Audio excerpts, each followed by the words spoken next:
Salam jumpa pemirsa.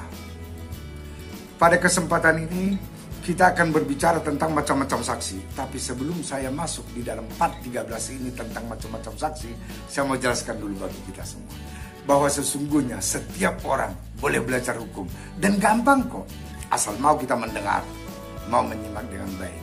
Karena kita tidak terlepas dari hukum hari lepas hari. Bahkan yang kita bahas hari ini adalah hukum yang sehari-hari kita temukan dalam masyarakat. Oleh sebab itu, mari kita ikuti baik-baik. Saya mau menjelaskan tentang macam-macam saksi. Saksi itu ada 5 macam. Yaitu saksi acat atau saksi yang memberatkan. Biasanya ini diajukan oleh jaksa penuntut umum atau korban. Kemudian ada yang disebut saksi adecat atau saksi yang meringankan. Meringankan siapa? Meringankan terdakwa tentunya.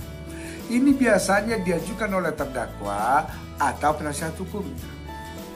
Ada lagi yang disebut dengan saksi fakta. Saksi fakta ini adalah saksi yang melihat, mendengar, dan merasakan. Ini bisa saja memberatkan, bisa saja meringankan. Kemudian ada yang disebut saksi ahli. Saksi ahli ini adalah saksi yang bisa menjelaskan tentang sesuatu keadaan atau peristiwa sesuai dengan keahliannya, sekalipun dia tidak langsung berada dalam tempat atau tidak melihat dan mendengar langsung kejadiannya. Saksi yang terakhir, yang kelima, adalah saksi mahkota. Saksi mahkota ini adalah saksi yang diambil dari pelaku. Biasanya begini, mungkin ada 4 orang atau 5 orang melakukan satu peristiwa pidana.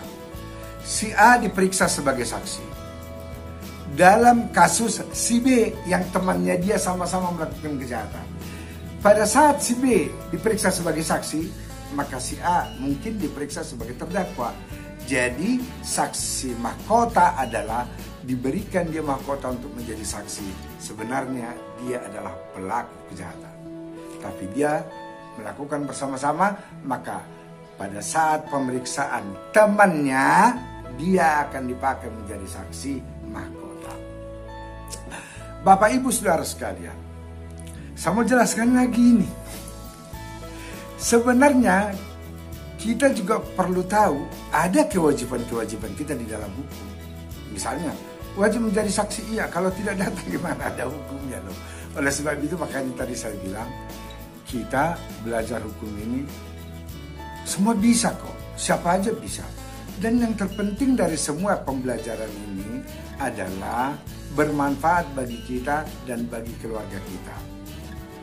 Alangkah anehnya ketika ada keluarga kita yang terjebak atau bermasalah dengan hukum, tetapi kita tidak tahu langkah apa yang harus kita lakukan. Padahal sebenarnya ada langkah yang bisa kita dapatkan untuk membebaskan atau meringankan dia. Jadi sekali lagi saya mau sampaikan bahwa pembelajaran hari ini, yaitu mengenai bahasan kita tentang saksi, ini merupakan hal yang penting. Kalau kemarin di dalam part 12 kita menjelaskan mengenai bagaimana cara pemeriksaan saksi-saksi itu di persidangan. Yang kemarin di dalam persidangan yang diperiksa adalah saksi korban. Biasanya saksi korban ini adalah saksi yang memberatkan terdakwa. Nanti sebaliknya akan diperiksa saksi-saksi lain, termasuk saksi yang meringankan, termasuk saksi ahli, untuk menggali kebenaran yang sebenarnya. Sehingga dengan demikian hakim bisa mengambil keputusan apakah orang ini bersalah atau tidak. Apakah orang ini harus dihukum atau tidak. Apakah orang ini diberatkan atau tidak. Apakah orang ini diringankan atau tidak. Jadi intinya adalah pemeriksaan ini dilakukan di dalam persidangan untuk mengetahui kebenaran peristiwa yang sebenarnya. Jadi bukan kebenaran yang direkayasa. Pernah kita dengar ada kasus Sengkon dan Karta. Ini satu kekeliruan atau satu kejahatan yang tidak disengaja mungkin oleh para penegak hukum. Sehingga ada orang yang dihukum tapi orang tidak bersalah. Padahal ada gium yang mengatakan lebih baik membebaskan 100 orang bersalah daripada menghukum seorang yang tidak bersalah. Jadi dalam kasus Sengkon dan Karta, sayang dia sudah meninggal duluan baru ketahuan bahwa peristiwa itu adalah error in persona. Artinya dia bukanlah pelakunya. Pelakunya adalah orang yang lain atau orang yang salah. Baik Bapak Ibu sekalian, hari ini kita cukupkan sampai sekian pembelajaran kita 5 menit pada hari ini. Kepada para mahasiswa, silakan pergunakan ini sebagai pembelajaran. Sekian, sampai jumpa.